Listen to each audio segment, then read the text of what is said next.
Yes. नमस्कार. मी मोनिका बिभीषण शिंदे स्वागत करते तुमचं शेळके मास्टरमाइंड अकॅडमीमध्ये. आजपासनं आपण सायन्सची नवीन सिरीज स्टार्ट करतोय. कशासाठी? तर जी 25 ऑक्टोबरची आपली MPSCची ग्रुप सीची एक्झाम होणार आहे, त्यासाठी स्पेसिफिकली ही सिरीज स्टार्ट करतोय. या सिरीजमध्ये आपल्याला सायन्सचे मागील वर्षांचे जे काही प्रश्न आहेत ते आपण बघणार आहोत विथ डिटेल्ड एक्सप्लेनेशन. मग हे जे काही सायन्सचे मागील वर्षांचे प्रश्न आहेत ते कसे बघणार आपण? तर टॉपिकच्या मार्फत प्रत्येक टॉपिकवर किंवा काही काही घटकांवर आयोगाने कशा पद्धतीने प्रश्न विचारले आहेत याचं सॉर्टिंग करून ही सिरीज आपण स्टार्ट करत आहोत. आणि ही जी काही सिरीज असणार आहे या सिरीजमध्ये आपल्याला टॉप 15 क्वेश्चन्स बघायचे आहेत.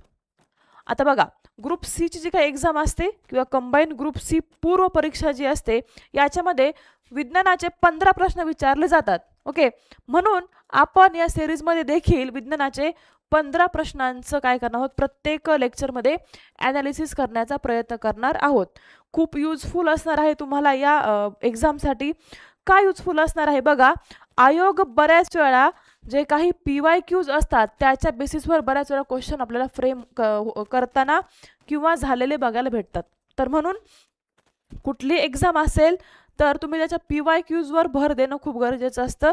चला तर मग विदाउट वेस्टिंग टाइम आपला पहिला प्रश्न आहे तो म्हणजे काय? समोर दिसतं तुम्हाला, अस्पष्ट केंद्रकयुक्त पेशी डॅश डॅश मध्ये आढळतात. ठीक आहे, अस्पष्ट केंद्रक कोणत्या पेशी आहेत ज्यांचं केंद्र कसं आहे, अस्पष्ट आहे? तर याचे ऑप्शन्स बघा, अमिबा, जीवाणू, जलव्याल आणि लाल पेशी. तर याचं करेक्ट ऑप्शन आहे जीवाणू. यालाच आपण बॅक्टेरिया असं म्हणत असतो. आपण याला काय म्हणत असतो? बॅक्टेरिया. डायग्राममध्ये तुम्हाला दिसतंय बघा, जीवाणूची डायग्राम आहे. हे आहेत बॅक्टेरिया आणि जे काही बॅक्टेरिया असतात त्यांची सेलही तुमच्या समोर मी आणलेली आहे. त्या सेलमधले घटक बघायचे तुम्हाला. तुम्हाला इथे स्पष्ट असं केंद्रक दिसतंय का रे? नाही. ही जी काही बॅक्टेरियाची सेल असते याचं केंद्र कसं असं अस्पष्ट केंद्रक आपल्याला बघायला भेटतं. म्हणून या प्रश्नाचं करेक्ट उत्तर काय आहे? जीवाणू, बॅक्टेरिया. बॅक्टेरिया जे असतात यांच्यामध्ये अस्पष्ट केंद्रयुक्त पेशी आपल्याला पाहायला भेटतात. त्यानंतर सगळ्यांचा आवडता असा अमिबा देखील इथे ऑप्शनमध्ये आहे. बरेच जण अमिबाला टिक करून येतील, परंतु हा जो काही अमिबा आहे हा एकपेशीय जीव आहे. काय आहे हा अमिबा? एकपेशीय जीव. ओके, बघायला भेटतो. नेक्स्ट क्वेश्चन बघायचा आपल्याला, तो म्हणजे काय आहे? पेशीमधील डॅश डॅशना पेशींचे ऊर्जा केंद्र म्हणतात. काय? पेशींमधील डॅश डॅशना पेशींचे ऊर्जा केंद्र म्हणतात. तर बघा, आपण अगदी खूप फेमस आणि खूप इझी क्वेश्चन आहे. काय? पेशींचे ऊर्जा केंद्र, यालाच आपण पॉवर हाऊस ऑफ सेल असं म्हणूयात. काय? पॉवर हाऊस ऑफ सेल कोणाला म्हणतात? कोणाला म्हणतात बघा, पॉवर हाऊस ऑफ सेल म्हटलं जातं. डायग्राममध्ये बघायचं, ही सेलची एका पेशीची डायग्राम आहे आणि या पेशीमध्ये तिचे पेशी घटकही दिलेले आहेत. बरं, आता या पेशीमधील असा कोणता घटक आहे ज्याला पेशीचे ऊर्जा केंद्र किंवा पॉवर हाऊस ऑफ सेल म्हणतात? तर याचं उत्तर आहे तंतुकणिका. यालाच आपण मायटोकॉन्ड्रिया असं म्हणतो. काय म्हणतो आपण याला? तंतुकणिका किंवा मायटोकॉन्ड्रिया. याला पॉवर हाऊस ऑफ सेल का म्हटलं जातं? तर मानवी शरीराला लागणारी जी काही एनर्जी आहे ती ATPच्या फॉर्ममध्ये कुठे स्टोअर केली जाते, कुठे तयार केली जाते? तर या तंतुकणिकांमध्ये काय केली जाते? स्टोअर केली जाते. म्हणून याला ऊर्जेचे केंद्र किंवा पॉवर हाऊस ऑफ सेल असं म्हटलं जातं. आणि ही जी काही स्टोअर केलेली ATPच्या फॉर्ममधली ऊर्जा आहे ही मानव आपल्या दैनंदिन कार्यांसाठी काय करतो असतो? यूज करताना आपल्याला बघायला भेटतं. बरं, मग आता बाकीचे जे काही ऑप्शन्स आहेत यांच्याबद्दल थोडंसं आपण बघूयात. पहिला ऑप्शन आहे तो म्हणजे हरित लवके. आता ही जी काही हरित लवके आहेत हे एक प्रकारचं काय आहे? रंगद्रव्य. यालाच आपण पिगमेंट असं म्हणतो. आणि हे रंगद्रव्य हरित लवके जनरली आपल्याला वनस्पती पेशीमध्ये बघायला भेटतात. कुठे पाहायला भेटतात? ही आपल्याला वनस्पती पेशीमध्ये बघायला भेटतात. आणि वनस्पती पेशीमध्ये हे काय करत असतात? तर प्रकाश संश्लेषणामध्ये काय करतो? हा मदत करतो. काय करत असतात हे? प्रकाश संश्लेषणाच्या क्रियेमध्ये काय करत असतात? ही हरित लवके मदत करत असतात. त्यानंतर नेक्स्ट आहे पुढचा घटक, तो म्हणजे रायबोझोम्स. आता हे जे काही रायबोझोम्स आहेत हे कुठे असतात, हे सेलमध्येच असतात, परंतु प्रथिनांचं संश्लेषण प्रथिन संश्लेषण करण्याचं काय करत असतात, हे रायबोझोम्स कार्य करत असतात. पुढचं ऑप्शन आहे लयकारिका, यालाच आपण लायसोझोम्स असे म्हणतो. तर हे लायसोझोम्स बघा, तुम्हाला ते बघायला भेटेल, हा आहे रायबोझोम आणि हे लायसोझोम्स. त्यानंतर कुठे गेली आपलं मायटोकॉन्ड्रियस, ही आहे तंतुगणिकेची डायग्राम. बर, आता ही जी काही लयकारिका आहे ही काय करत असते, हिलाच आपण आत्मघाती पिशव्या असे म्हणत असतो. ज्या खराब झालेल्या पेशी आहेत, या ज्या खराब झालेल्या पेशी आहेत त्यांचं विघटन करण्याचं कार्य कोण करत असतात, या लयकारिका करत असतात. किंवा जेव्हा एखादी पेशी खराब होते तेव्हा लयकारिका फुटून त्या पेशींना काय करत असतात, खराब पेशींना नष्ट करण्याचं कार्य कोणाद्वारे केलं जातं, या लयकारिकांद्वारे केलं जातं. नेक्स्ट क्वेश्चन बघा, मानवी शरीरातील सर्वात लांब पेशी कोणती? काय प्रश्न आहे, मानवी शरीरातील सर्वात लांब पेशी कोणती? डोळे झाकून याचं उत्तर कोणालाही येईल. काय सर्वात लांब पेशी असते ती म्हणजे चेतापेशी, हिलाच आपण न्यूरॉन असं म्हणतो. आता हा जो काही न्यूरॉन असतो ही आपल्या शरीरातील काय आहे बघा, सर्वात लांब पेशी, आणि ही माहितीचे वहन करत असते. काय करते, हे मानवी शरीरातील माहितीचे वहन एका पेशीकडून दुसऱ्या पेशीकडे काय केलं जातं. त्यानंतर दुसरी आहे शुक्रपेशी, हिलाच आपण स्पर्म सेल असं म्हणतो. हा जे काही स्पर्म सेल आहे हे मानवामध्ये पुरुषांमध्ये बघायला भेटतो आणि मानवी प्रजननामध्ये महत्त्वाची भूमिका कोण बजावत असतो, हा स्पर्म, यालाच आपण स्पर्म सेल असे म्हणतो. आता हा जो काही स्पर्म सेल आहे हा 3 भागांमध्ये डिवाइड झालेला बघायला भेटतो आपल्याला. डोक्याचा भाग यालाच आपण हेड, त्यानंतर मध्यभाग आणि टेलचा 3 भागांमध्ये हा डिवाइड झालेला असतो. त्यानंतर जो काही सेंटरचा जो मध्यभाग असतो इथे मायटोकॉन्ड्रिया या स्पर्म सेलचा बघायला भेटतो. तर जो काही हेडचा भाग असतो तिथे न्यूक्लियस असतं. आणि हा जो काही टेल बोन असतो, या टेल बोन हा टेल बोन नाही ॲक्च्युली, हा जो काही टेल आहे हा टेल त्या स्पर्मला मुवमेंटमध्ये काय करत असतो, हेल्प करतो. दुसरा ऑप्शन आहे मेदपेशी, यालाच आपण ॲडिपोसाइट असं म्हणतो. आता ही जी काही मेदपेशी आहे ही मानवी शरीरामध्ये उष्णता रोधक म्हणून कार्य करत असते. हीट बॅलन्स जे आहे मानवी शरीराचं हे मेदपेशीद्वारे केलं जातं. आणि फर्स्ट ऑप्शन ते म्हणजे अंडपेशी, यालाच आपण एग सेल म्हणतो. तर ही मानवी शरीरातील सर्वात मोठी पेशी, काय बघा, मानवी शरीरातील मोठी पेशी आहे ही. आणि ही पेशी कुठे बघायला भेटते, तर ही असते स्त्रियांमध्ये. आणि ही पेशी देखील स्त्रियांमध्ये प्रजननामध्ये काय करत असते, महत्त्वाची भूमिका घेत असते. या अंडपेशीला हा जो काही शुक्रपेशी आहे ही काय करत असते, फर्टिलाइज करून मग नवीन जीवाची इकडे काय होत असते, उत्पत्ती झालेली आपल्याला बघायला भेटते.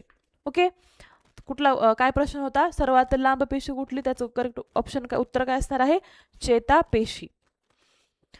त्यानंतर नेक्स्ट, दंड व शंकू नामक संवेदी तांत्रिक पेशी डॅश डॅश मध्ये आढळून येतात. Okay, rod and cone cells. बघा, दंड म्हणजे या ज्या काही आहेत दंडपेशी आणि शंकुपेशी, तर या कुठे आढळतात, तर बघा मानवी डोळ्यातील जो काही पडदा आहे, ह्यूमन आय, मानवी डोळ्यातील जो काही पडदा आहे या पडद्यामध्ये आपल्याला या रॉड आणि कोन सेल्स पाहायला भेटतात.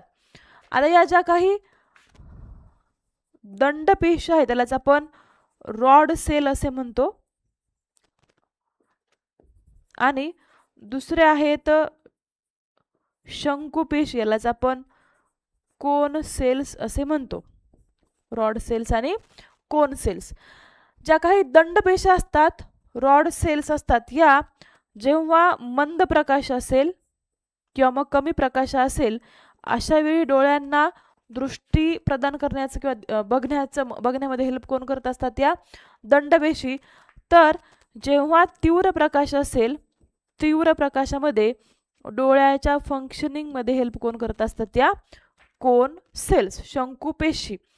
आता ज्या काही रॉड सेल्स असतात, दंडपेशी असतात, या जनरली पांढरा आणि राखाडी कलरची जाणीव करून देतात मानवी डोळ्याला, तर शंकुपेशी जेवढे काही गडद रंग आहेत त्या गडद रंगांची मानवी डोळ्यांना ओळख करून देण्याचं कार्य करत असतात. कोणत्या? शंकुपेशी. थोडंसं आपण डायग्रामकडे जाऊयात. बघा, हा जो काही तुम्हाला ग्रे कलरचा किंवा ब्लॅक कलरचा स्पॉट असे दिसतात ना, या सगळ्या आहेत कुठल्या? दंडपेशी, ह्यालाच आपण रॉड सेल्स असं म्हणतो. आणि या ज्या काही कलरफुल दिसतात या आहेत शंकुपेशी, यालाच आपण कोन सेल्स असे म्हणत असतो. दंडपेशी आणि शंकुपेशी डायग्राम मध्ये बघायचं. बघा, ग्रीन, रेड आणि ब्ल्यू कलर दिसतात तुम्हाला, तर या ज्या काही दंड आहेत त्या कशा? ग्रेइश कलर मध्ये आपल्याला पाहायला भेटतात. येस. त्यानंतर पुढचा प्रश्न आहे, कुफर पेशी डॅश डॅश मध्ये आढळतात. काय बघायचं? काय कुफर सेल्स आहेत, या कुफर सेल्स कुठे आढळतात हा प्रश्न आहे. ऑप्शन्स बघायचे त्याची.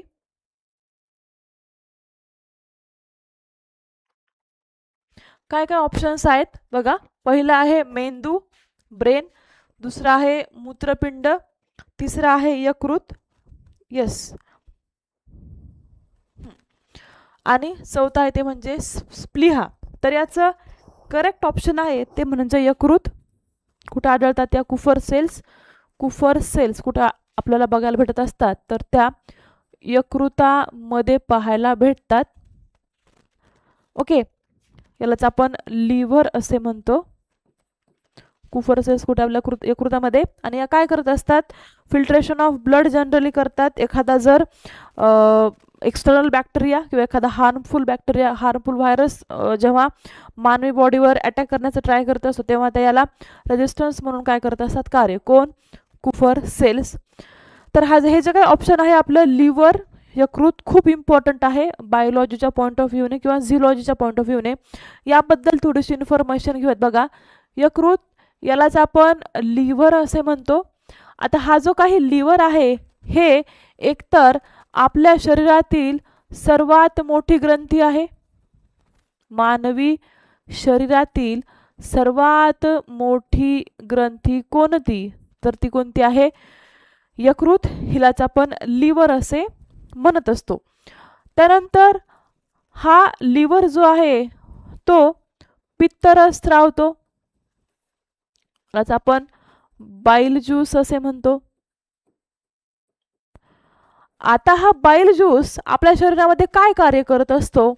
तर लहान आतडे जे आहे मानवी शरीरातील जे काही लहान आतडे आहे त्या लहान आतड्यामध्ये पचनामध्ये हा मदत करतो. ते कसं? तो लहान आतड्यांना ॲसिडिक मीडियम प्रोव्हाइड करतो. लहान आतड्यातील जे काही अन्न आहे त्या अन्नाला ॲसिडिक मीडियम प्रोव्हाइड करण्याचं कार्य करतो.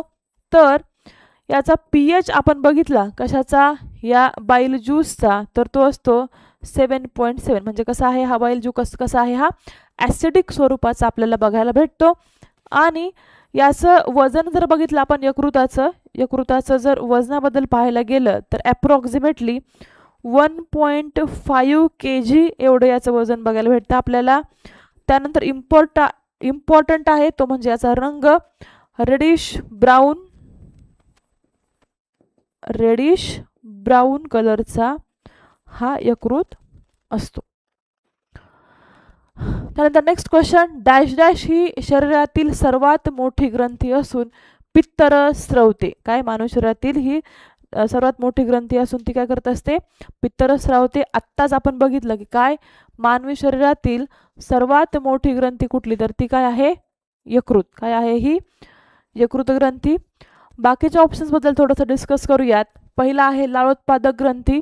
आता ही जी काही लाळोत्पादक ग्रंथी आहे ही कुठे बघायला आपल्याला? कुठे? तोंडाच्या भागामध्ये बघायला भेटतात. आणि या काय करत असतात? सलाइवा किंवा लाळ सिक्रेट करण्याचं काय करत असतात? या कार्य करतात. ही लाळ काय करत असते? तर जे काही आपण अन्न खातो या अन्नाला ओलावा प्रदान करण्याचं कार्य करते. आणि अजून लाळेमध्ये टायलिन नावाचा घटक असतो. तो काय करत असतो? जे काही अन्न आहे त्या अन्नाचं तोंडामध्येच पचन करायला काय करत असतो, सुरुवात करत असतो. यकृताबद्दल आपण पाहिलं. त्यानंतर आहे स्वादुपिंड. स्वादुपिंड काय करत असतो, स्वादुरस स्रावतो. मग त्याच्यामध्ये अजून काही घटक असतात तेही डायजेशनमध्ये काय करतात, हेल्प करतात. नेक्स्ट आहे जठरग्रंथी. ही जठरग्रंथी कुठे असते, एकतर जठरामध्ये असतात या जठरग्रंथी. जो काही आपला स्टमक आहे या जठरामध्ये या ग्रंथी असतात आणि या जठररस स्रावतात. काय, या जठररस गॅस्ट्रिक ज्यूस काय करत असतात, या जठरग्रंथी सिक्रेट करतात. मग याच्यामध्ये जो काही जठररस आहे याच्यामध्ये मग आपल्याला पेप्सिन, HCl आणि म्युकस हे 3 घटक पाहायला भेटतात. नेक्स्ट क्वेश्चन, या पेशींच्या आत्मघाती पिशव्या आहेत. काय, डॅश डॅश या पेशींच्या आत्मघाती पिशव्या आहेत ज्यामध्ये 1 डझनहून अधिक शक्तिशाली हायड्रोलायटिक एन्झाईम्स असतात जे पेशीतील पदार्थ पचवण्यास सक्षम असतात. काय ऑप्शन्स बघा, सेक्रेटरी ग्रॅन्युल्स, त्यानंतर प्लाझ्मोसिन्स, लायसोझोम्स आणि सेंट्रोसोम्स. तर याचं करेक्ट ऑप्शन आहे ते म्हणजे लायसोसोम्स. यालाच आपण लयकारिका असं म्हणतो. काय म्हणतो आपण याला, लयकारिका असे म्हणतो. आता ही जी काही लयकारिका आहे हे पेशीमधलं एक घटक आहे, पेशीद्रव्यातील एक घटक. डायग्राममध्ये बघायचंय, ही आहे लयकारिका. यालाच आपण लायसोझोम्स असं म्हणतो. इथे पण दिसते तुम्हाला आणि इकडे पण दिसते. ठीक आहे, ही पेशीची एक डायग्राम आहे. पेशीमध्ये काय मग बघा, पेशीपटल असते, पेशीद्रव्य. पेशीद्रव्यामध्ये हे जे काही पेशी अंगके असतात ते विखुरलेले असतात. त्याच्यापैकी एक पेशी अंगक ते म्हणजे काय आहे, लयकारिका. एक काय आहे, पेशीचं पेशी अंगक आहे. आणि हे काय करत असतं, यालाच आपण आत्मघाती पिशव्या किंवा सुसाईड बॅग्स असं म्हणतो. ठीक आहे, याला काय म्हटलं जातं, लयकारिकांना आत्मघाती पिशव्या किंवा सुसाईड बॅग्स असं म्हणतात. थोडंसं लयकारिकेबद्दल आपण बघूयात. लयकारिकाबद्दल थोडीशी इन्फॉर्मेशन बघूयात, कारण ऑप्शनवर रिपीटेडली क्वेश्चन्स बघायला भेटतात. काय भरोसा याच्यावर जर परत क्वेश्चन फ्रेम झाला तर. बघा, या ज्या काही लयकारिका आहेत यांनाच आपण आत्मघाती पिशव्या किंवा सुसाईड बॅग्स म्हणतो. आत्मघाती पिशव्या किंवा सुसाईड बॅग म्हणलं जातं. का सुसाईड बॅग म्हणलं जातं, कारण ज्या पेशी खराब होतात, ज्या पेशी खराब होतात अशा पेशींना या काय करतात, नष्ट करतात. यांच्यातील जे काही विकरे आहेत, लयकारिकांमधील जे काही विकर आहेत त्या विकरांद्वारे जेव्हा जेव्हा एखादी पेशी खराब होते तेव्हा या लयकारिका फुटतात. ठीक आहे, जेव्हा एखादी पेशी खराब होते तेव्हा ही लयकारिका फुटते आणि त्या सेलला पूर्ण डायजेस्ट करण्याचं काय किंवा नष्ट करण्याचं कार्य कोण करत असते, ही लयकारिका. हिलाच आपण लायसोझोम्स असे म्हणतो. त्यानंतर अजून जे काही आपल्या शरीरात किंवा पेशीमध्ये जे कार्बनी पदार्थ येतात, या कार्बनी पदार्थांचं विघटन करण्याचं काय करत असते, ही कार्य कोण करत असते, लयकारिका. जे काही कार्बनी पदार्थ येतात त्यांचं विघटन करण्याचं कार्य कोण करत असते, ही लयकारिका आपल्याला करताना दिसते. हिलाच आपण सुसाईड बॅग्स किंवा आत्मघाती पिशव्या असं म्हणतो. कुठे असते ही, हे आणि हे काय आहे, एक प्रकारचं पेशी अंगक. काय आहे, ही पेशीमधलं पेशी अंगक. ते कुठं असतं, सायटोप्लाझममध्ये. हे सगळे पेशी अंगके आपल्याला विखुरलेली पाहायला भेटतात.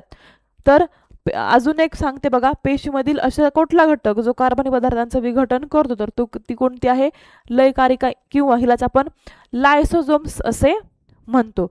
नेक्स्ट क्वेश्चन काय आहे बघा, बियांच्या कडक कवचामध्ये कोणत्या उती आढळतात. काय, बियांच्या कडक कवचामध्ये कोणत्या उती आढळतात. ऑप्शन्स बघायचे आहेत सगळ्यांनी. काय ऑप्शन, दृढ उती. बियांच्या कडक कवचांमध्ये कोणत्या उती आढळतात. पहिलं आहे दृढ उती, दुसऱ्या पृष्ठभागीय, तिसऱ्या स्थूलकोन आणि चौथ्या आहेत हरित उती. तर याचं करेक्ट ऑप्शन आहे त्या म्हणजे दृढ उती. कुठल्या आहेत त्या, दृढ उती. यालाच आपण स्क्लेरेन कायमा असं म्हणतो. आपण याला स्क्लेरेन कायमा असं म्हणतो. आता या ज्या काही दृढ उती आहेत बघा, या दृढ उतींमध्ये लिग्निन नावाचं घटक असतं.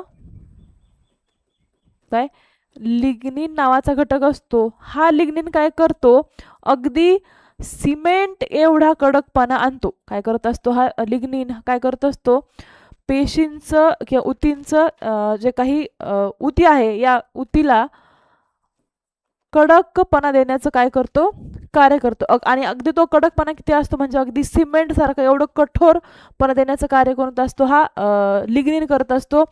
आणि ही जी काही दृढ उती असते याच्यातील पेशी एकतर या मृत अवस्थेमध्ये बघायला भेटतात.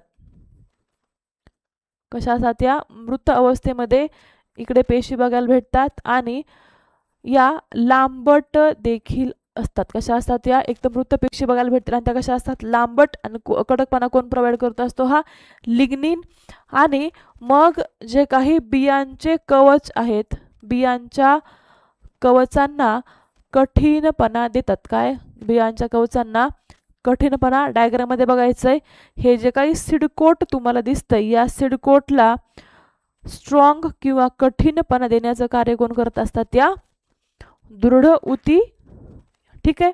एक्झाम्पल जर आपण बघायला गेलं त्या दृढ उतींची, तर नारळाचं कवच असतं बघा, हा ना. त्यानंतर मग दुसरा महत्त्वाचा घटक ते म्हणजे अक्रोड जो असतो ना, अक्रोडाचं कवच किती जास्त प्रमाणामध्ये कठीण असतं.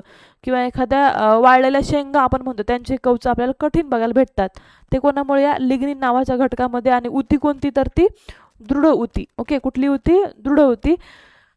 त्यानंतर नेक्स्ट ऑप्शन काय आहे, पृष्ठभागी उती.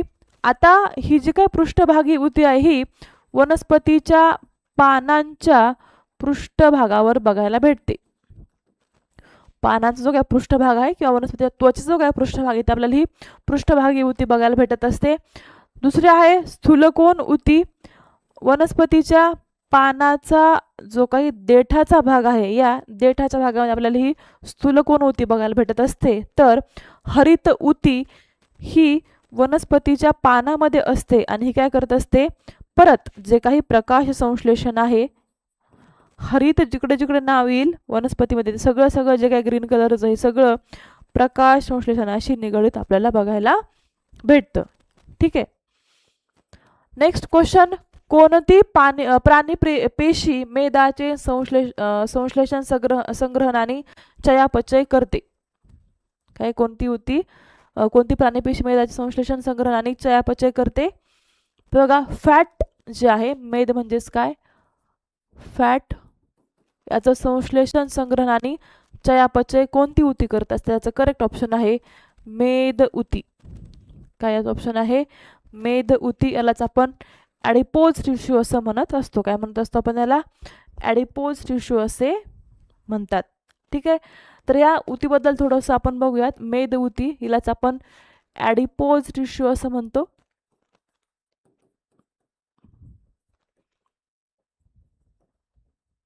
काय म्हटलं जातं, हिला ॲडिपोज टिश्यू असं म्हटलं जातं. आता हा जो काही ॲडिपोज टिश्यू असतो, तर हा आपल्या त्वचेच्या खालचा भाग, त्वचेच्या खाली आणि स्नायूंच्या वरती ही बघायला भेटते. त्यानंतर या उतीला उष्णता रोधक उती म्हणतात. हिला काय म्हटलं जातं, उष्णता रोधक उती असं म्हटलं जातं. कोणाला, या मेद उतीला. येस. ही काय करत असते बघा, आपल्या शरीरातील एनर्जी किंवा मग आपल्याला एनर्जी देण्याचं पण कार्य करते. जनरली ऊर्जा प्रोव्हाइड करण्याचं पण कार्य कोण करत असते, ही मेद उती. ॲडिपोज टिश्यू आपण याला म्हणतो. काय आहे हा, ॲडिपोज टिश्यू. मेद उती कुठे असते, त्वचेच्या खाली आणि किडनीच्या बाहेरच्या आवरणामध्येही आपल्याला जनरली पाहायला भेटते. नेक्स्ट क्वेश्चन, क्षार नियंत्रण हे मानवी शरीरातील महत्त्वाचे कार्य ॲड्रेनल ग्रंथीकडून केले जाते. त्या कोठे विसावलेल्या असतात. ॲड्रेनल ग्लँड्स कोठे असतात बघा, डायग्राममध्ये बघायचंय. हे आहे आपलं वृक्क किंवा यालाच आपण किडनी किंवा मूत्रपिंड असे म्हणत असतो. तर या ॲड्रिनल ग्लँड्स कुठे असतात? या मूत्रपिंडावर किंवा जी काही आपली किडनी आहे या दोन्ही किडनींच्या वर. बघा, मूत्रपिंड दिलंय, बट कसं दिलंय? मूत्रपिंडांच्या मध्ये आतमध्ये असतात का? या नाही. मूत्रपिंडांच्या विरुद्ध बाजूस अपोजिट साईडला असतात का? नाही. दोन्ही मूत्रपिंडांमध्ये असतात का? नाही. तर कुठे असतात? त्या मूत्रपिंडावर. कुठल्या असतात? Adrenal glands. आणि या ज्या काही ॲड्रिनल ग्लँड्स आहेत या मेटाबॉलिझमचं किंवा मानवी शरीराच्या चयापचयाच्या क्रियेमध्ये, मेटाबॉलिझममध्ये काय करत असतात? हेल्प करतात. अजून जर खूपच ताण तणाव येत असेल तर या ताण तणावाच्या परिस्थितीचं नियंत्रण करण्याचं कार्य कोण करत? या ॲड्रिनल ग्लँड्स करतात. यांच्यातील जे काही हार्मोन्स असतात हे हार्मोन्स या ताण तणावाच्या सिच्युएशनला कंट्रोल करण्याचं काय करत असतात? हे कार्य करताना आपल्याला बघायला भेटतात.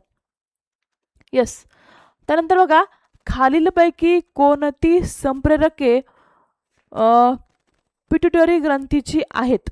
हा प्रश्न, खालीलपैकी कोणती संप्रेरके पिट्युटरी ग्रंथीची आहेत? MPSC प्री 2018 हा प्रश्न विचारलेला आहे. बघा, पहिला आहे TSH, दुसरा आहे STH, नंतर आहे HCG आणि ADH. ठीक आहे. तर याच्यातील बघा TSH एक पियुषिकेचा आहे. त्यानंतर STH आणि ADH म्हणजे A, B, A, B आणि D हे करेक्ट ऑप्शन आहे याचं. हे 3 हार्मोन पियुषिका ग्रंथीद्वारे सिक्रेट केले जातात. आणि आता ही जी काही पियुषिका ग्रंथी आहे हिच्याबद्दल थोडंसं आपण जर बघायला गेलं तर या पियुषिका ग्रंथीचे स्थान आपण बघूया. सगळ्यात अगोदर तर स्थान कुठे असतं हिचं? मेंदूमध्ये. त्यानंतर हिला मास्टर ग्रंथी असं म्हटलं जातं. काय? पियुषिका ग्रंथीला मास्टर ग्रंथी असं म्हटलं जातं.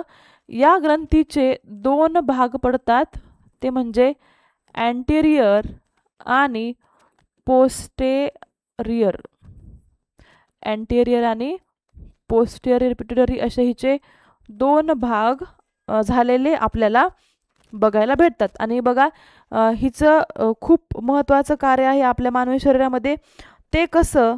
तर ही जी काही पियुषिका ग्रंथी आहे ही पियुषिका ग्रंथी इतर ग्रंथींचे नियंत्रण करते. काय करत असते? ही इतर ग्रंथींचे नियंत्रण करत असते. मानवी शरीरातील ज्या काही इतर ग्रंथी आहेत या सगळ्या ग्रंथींचं नियंत्रण करण्याचं कार्य कोण करत असते? ही पियुषिका ग्रंथी.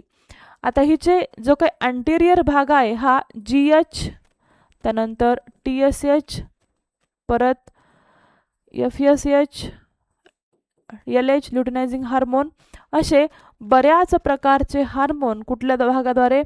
अँटेरियर पिट्युटरीद्वारे काय केले जातात? सिक्रेट केले जातात. हा, GH यालाच आपण ग्रोथ हार्मोन. त्यानंतर TSH हा जो आहे हा थायरॉइड स्टिम्युलेटिंग हार्मोन आहे. FSH follicle stimulating hormone. LH यालाच आपण ल्युटिनायझिंग हार्मोन असं म्हणतो. तर दुसरा असतो, एक असतो ACTH. ठीक आहे. दुसरा कुठला आहे? ACTH यालाच आपण ॲड्रिनोकॉर्टिकोट्रॉफिक हार्मोन असं म्हणतो. आणि सगळ्यात महत्त्वाचा म्हणजे तो एक आहे, तो म्हणजे प्रोलॅक्टिन. काय आहे? प्रोलॅक्टिन. एवढे हार्मोन कुठली ग्लँड सिक्रेट, कोणता भाग सिक्रेट करत असतो? तो म्हणजे अँटेरियर पिट्युटरीचा. तर ही जी काही पोस्टेरियर पिट्युटरी आहे ही ऑक्सिटोसिन आणि व्हॅसोप्रेसिन. कुठला? ऑक्सिटोसिन आणि व्हॅसोप्रेसिन हे 2 हार्मोन्स सिक्रेट करण्याचं कार्य कोण करत असते? पिट्युटरीचा कुठला? पोस्टेरियर भाग. अँटेरियर भाग कुठले कुठले करत असतो? Growth hormone, TSH, FSH, LH आणि ACTH. आणि दुसरा कुठला आहे? प्रोलॅक्टिन. ठीक आहे. येस. हां, growth hormone, TSH thyroid stimulating hormone, FSH हा जो आहे follicle stimulating hormone, then LH luteinizing hormone, ACTH आणि प्रोलॅक्टिन. तर ऑक्सिटोसिन आणि व्हॅसोप्रेसिन पुढचे कुठले आहेत? ऑक्सिटोसिन आणि व्हॅसोप्रेसिन. आता हा जो काही व्हॅसोप्रेसिन आहे, व्हॅसोप्रेसिन यालाच आपण ADH असं म्हणतो. ADH म्हणजेच काय? Anti diuretic hormone. ADH म्हणजेच काय? Anti diuretic hormone. आणि ही जी काही पिट्युटरी ग्रंथी आहे हिलाच आपण मराठीमध्ये हिला पीयूषिका ग्रंथी असं म्हणतात. काय म्हणतात हिला? पीयूषिका ग्रंथी असं म्हटलं जातं. काय म्हटलं जातं हिला? पीयूषिका ग्रंथी असं म्हटलं जातं. आणि ही इतर ग्रंथींचं काय करत असते? नियंत्रण करण्याचं काय करत असते? ही कार्य करताना आपल्याला बघायला भेटतं. ही इतर ग्रंथींचं नियंत्रण करते म्हणूनच हिला मास्टर ग्लँड म्हणतात. काय म्हणतात हिला? इतर ग्रंथींचं नियंत्रण करते म्हणून हिला मास्टर ग्लँड असे म्हणतात. पुढचा क्वेश्चन काय बघा. शरीरातील रक्तामध्ये पाण्याचा अंश सामान्यतः आढळणाऱ्या पातळीपेक्षा कमी झाल्यास डॅश डॅश संपर्क स्रवला जातो. ठीक आहे. काय आहे बघा. मानवी शरीरामध्ये जर पाण्याची पातळीमध्ये जर काही जर बिघाड झाला असेल किंवा पातळी जर कमी झाली असेल तर कुठलं हार्मोन सिक्रेट होतं? तर त्याचं करेक्ट ऑप्शन आहे ते म्हणजे व्हॅसोप्रेसिन. आणि व्हॅसोप्रेसिन कोण सिक्रेट करत असतं? आत्ताच आपण बघितलं. कुठली? पीयूषिका ग्रंथी. कुठला? पीयूषिका ग्रंथीचा पोस्टेरियर भाग. पुढचा क्वेश्चन काय? DNA आणि RNA यातील मूलभूत फरक खालील प्रमाणे आहे. किंवा खालील प्रमाणे कुठला याचा काय आहे मूलभूत फरक आपल्याला प्रश्न विचारलाय बघा. DNA याला आपण डिऑक्सिरायबोन्यूक्लिक ऍसिड असं म्हणतो. तर RNA याला रायबोन्यूक्लिक ऍसिड असं म्हणतो. DNA हा जो असतो हा डबल हेलिक्स स्ट्रक्चर असतं याचं. तर RNA कसा असतो? हा सिंगल हेलिक्स असतो. काय असतो? RNA हा सिंगल हेलिक्स आणि डबल हेलिक्स. ऑप्शन काय दिलेत की काय? शर्करेचा व नायट्रोजन बेसचा प्रकार. येस, यांच्यामध्ये हा डिफरन्स आपल्याला बघायला भेटतो. दुसरा आहे शर्करेचा व फॉस्फेटिक आम्लाचा प्रकार. त्यानंतर नायट्रोजन बेसचा प्रकार आणि फॉस्फरिक आम्लाचा प्रकार. तर लास्ट ऑप्शन आहे शर्करेचा प्रकार, नायट्रोजन बेसचा प्रकार आणि त्यातील धाग्यांची संख्या 1 वा 2 असते. येस. तर बघा आत्ताच मी काय सांगितलं. आता हे धाग्यांच्या संख्येबद्दल जर आपण पाहिलं काय? DNA कसा असतो? हा double helix. RNA single helix. नंतर नायट्रोजन बेसचा प्रकार. आता हे जे काय बेस इकडे 2 आहे तिकडे कशा आहे 1 बघायला भेटतो आपल्याला. तर आणि शर्करेचा प्रकार म्हणजेच काय? आपलं ऑप्शन करेक्ट असणार आहे ऑप्शन नंबर 4. DNA आणि RNA मधला जो फरक बघितला तो काय आहे? शुगर, शर्करेचा प्रकार, नायट्रोजन बेसचा प्रकार आणि त्यातील धाग्यांच्या संख्येचा प्रकार. यांच्यावर त्याचा काय केला जातो? मूलभूत फरक आपल्याला त्याचा पाहायला भेटतो. पुढचा प्रश्न. खालीलपैकी कोणत्या पेशी घटकाभोवती पटल नसते? फसवा प्रश्न आहे हा. काय? पटल नसते, मेम्ब्रेन नसते कोणत्या पेशी अंगकाभोवती घटकाभोवती असा प्रश्न आहे. ऑप्शन्स आहेत क्लोरोप्लास्ट, रायबोझोम, मायटोकॉन्ड्रिया आणि लायझोझोम्स. तर बघा या प्रश्नाचं करेक्ट ऑप्शन आहे ते म्हणजे रायबोझोम. काय आहे याचं करेक्ट उत्तर? रायबोझोम. रायबोझोमच्या भोवती काय नसतो? आवरण नसते. आता बघा क्लोरोप्लास्ट तर काय आहे याचं पेशीद्रव्य आपण त्याला म्हणतो. मायटोकॉन्ड्रियाच्या भोवती पण आवरण असते आणि जो काही लायसोझोम आहे लयकारिका याच्या भोवती पण सिंगल आवरण आपल्याला बघायला भेटतं. सिंगल मेम्ब्रेन आपल्याला लायसोझोमच्या भोवती बघायला भेटत असतो. तर त्याचं करेक्ट ऑप्शन काय आहे? रायबोझोमच्या भोवती काय असते? आपल्याला आवरण नसते. नेक्स्ट प्रश्न काय? इन्सुलिन रक्तातील साखरेचे प्रमाण कसे कमी करते? इन्सुलिन रक्तातील साखरेचे प्रमाण कमी करतं. ते कसं करतं? आता हा जो काही इन्सुलिन असतो हा स्वादुपिंडाद्वारे स्रवला जातो किंवा स्वादुपिंडातील जो काही स्वादुरस आहे पॅनक्रियाटिक ज्यूस, या पॅनक्रियाटिक ज्यूसमधला घटक काय आहे आपला? इन्सुलिन. त्याच्यामध्ये पण इन्सुलिन जो आहे बघा याच्यामध्ये 3 घटक असतात स्वादुपिंडामध्ये. अल्फा सेल, बीटा सेल आणि डेल्टा सेल. तर अल्फा सेलद्वारे ग्लुकॅगॉन सिक्रेट केला जातो, बीटा सेलद्वारे इन्सुलिन आणि डेल्टा सेलद्वारे हा सोमॅटोस्टॅटिन नावाचं सिक्रेशन सिक्रेट केलं जातं. हार्मोन आपण त्याला म्हणूयात. बरं मग आता प्रश्न काय आपला की साखरेचे प्रमाण कसे कमी करते. एकतर इन्सुलिन काय करतं, रक्तातील साखर शोषून घेत असतं किंवा याला आपण म्हणूया साखरेचं फ्रॅगमेंटेशन करतं. शुगरचं विघटन करण्याचं कार्य कोण करत असतो, हा इन्सुलिन करतो. तर yes, option number 1 is correct. आणि दुसरं तर काय, ग्लायकोजन तयार करून, आता हा जो काही ग्लुकोज आहे मानवी शरीरामध्ये किंवा रक्तामध्ये आलेला जो काही ग्लुकोज आहे, त्या ग्लुकोजचं या ग्लुकॅगॉनच्या हेल्पने ग्लायकोजनमध्ये काय केलं जातं, रूपांतर केलं जातं. काय केलं जातं, ग्लायकोजनमध्ये रूपांतर होतं. म्हणजेच काय, ऑप्शन नंबर 2 कसा असणार आहे, बरोबर. मग प्रोटीन सिंथेसिस तर नाही, आणि चरबीची साठवण यस हे पण नाही. तर बघा अ आणि ब जिकडे बरोबर आहे, तर याचं करेक्ट ऑप्शन काय असणार आहे, ऑप्शन नंबर ए. ठीक आहे. कोण सिक्रेट करतं याला, स्वादुपिंड. स्वादुपिंडाच्या स्वादुरसामध्ये अल्फा सेल काय, ग्लुकॅगॉन. आणि हे ग्लुकॅगॉन काय करत असतं, या ग्लुकोजचं रूपांतर कशामध्ये करतं, ग्लायकोजनमध्ये. इन्सुलिन शुगर लेवल मेंटेन करतो. तर सोमॅटोस्टॅटिन हा जो काही आहे ग्रोथ हार्मोन म्हणून आपल्या शरीरामध्ये काय करत असतो, कार्य करत असतो. येस, तर हे होते आपले 15 प्रश्न टॉप 15 सायन्स सिरीजमधले, specifically for group C examinations. आणि MPSCच्या जेवढ्या काही परीक्षा ज्याच्यामध्ये विज्ञानाचा घटक आहे त्यासाठी युजफुल असं सेशन असणार आहे. येस, अनाऊन्समेंट अशी आहे आपल्या सर्वांसाठी आनंदाची बातमी की आपल्यासाठी विज्ञानाची नवीन स्पेशल बॅच चालू आहे ॲपमध्ये. शेळके मास्टरमाइंड अकॅडमीमध्ये ही बॅच तुम्ही जाऊन परचेस करू शकता. या बॅचमध्ये तुम्हाला लाईव्ह रेकॉर्डेड दोन्ही फॉर्ममध्ये लेक्चर्स भेटणार आहेत. त्यानुसार टॉपिकनुसार MCQ प्रॅक्टिस भेटते. रोज लाईव्ह, आपलं रोज इव्हिनिंगला 5:30 ते 6:30 मध्ये लाईव्ह लेक्चर असतं सायन्सचं. मग स्पेसिफिक नोट्सही भेटतात. आणि बघा ऑनलाईन टेस्टमध्ये प्रत्येक टॉपिकवर तुम्हाला टॉप 15चीच आपण सिरीज सुरू ठेवूयात. आणि प्रत्येक टॉपिकवर टॉप 15 क्वेश्चन, टॉप 15, कारण आपल्याला एक्झाममध्ये 15 आउट ऑफ 15 सायन्समध्ये मार्क घेण्याचा प्रयत्न करायचा आहे. ओके, तर आय होप तुम्हाला हे जे काही सेशन आहे हे युजफुल राहिलं असेल आणि युजफुल होईल. थांबूया तिथे आपण. Thank you so much for your attention. Have a great day to all. Bye bye.